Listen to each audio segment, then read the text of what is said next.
to begin by talking about a favorite Christmas hymn, O Little Town of Bethlehem. And I wonder why this particular hymn has struck me. It was written by the 19th century Episcopalian minister Philip Brooks following a pilgrimage to Bethlehem in 1865. He actually journeyed there immediately following the Civil War after a very difficult time in America, and he was seeking peace and just a sense of God's presence again. He wrote the hymn for children, and he had the idea after participating in a Christmas Eve Mass at the Church of the Nativity in Bethlehem. The service that he attended went from 10 p.m. to 3 a.m. as Brooks traveled by horseback from Jerusalem and Bethlehem on Christmas Eve.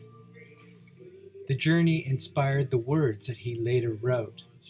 He writes, "Before dark, we rode out of town to a field where they say the shepherds saw the star.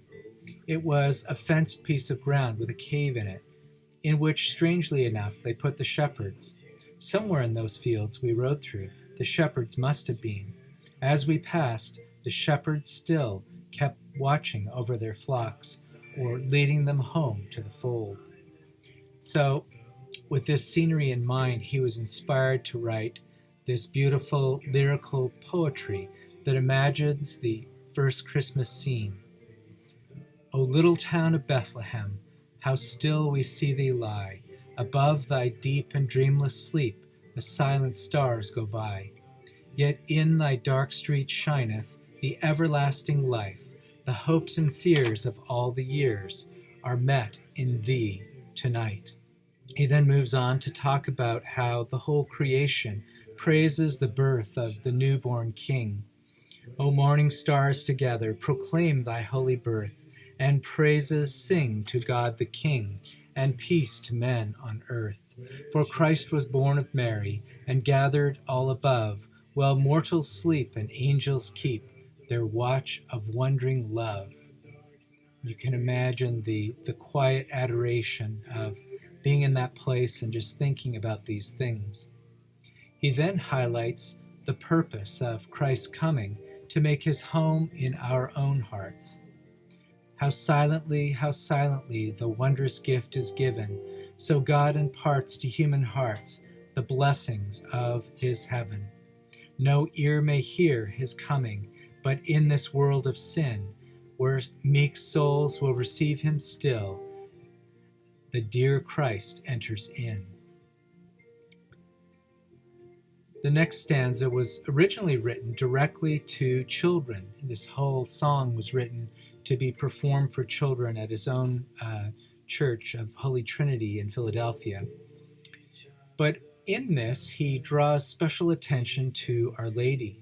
He writes, "Where children pure and happy pray to the blessed child, where misery cries out to thee, Son of Mother mild, where charity stands watching and faith holds wide the door, the dark night wakes, the glory breaks, the Christmas comes once more."